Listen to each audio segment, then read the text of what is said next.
शैतानले चाहिँ हामीलाई विचार दिन सक्छ। यसले विचार दिन कसरी सक्यो त? पवित्र आत्माको 9वटा वरदान मध्ये एउटा वरदान छ। त्यो वरदानको नाम हो वर्ड अफ नलेज। यो वरदान चाहिँ कसरी काम गर्छ भन्दाखेरि प्रभुले एउटा विचार दिनुहुन्छ। कसरी विचार भन्दाखेरि कसैको नाम दिनुहुन्छ। यो छोरीलाई प्रभुले निको पारिदिनुहुन्छ, यो छोरीको घरमा आशिष आउँदैछ, दुष्ट आत्माको काम बन्द हुँदैछ। यो वरदान चाहिँ कसरी काम हुन्छ भन्दाखेरि प्रभुले हामीलाई थट दिनुहुन्छ। कहिले नसोचेको थट प्रभुले हाम्रो माइन्डमा हालिदिनुहुन्छ।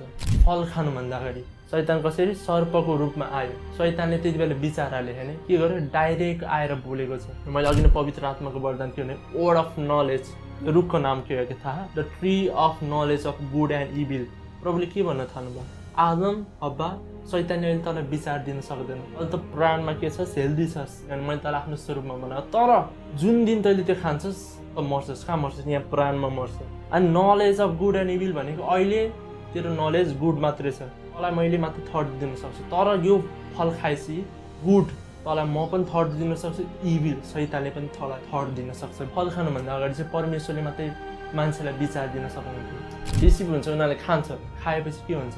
शैतान त्यसपछि होइन कहिले पनि मान्छेसँग डाइरेक्ट आएर बोले के गरे? थर्ड प्लान गरे। कसरी अधिकार पायो? त्यो फल खाएपछि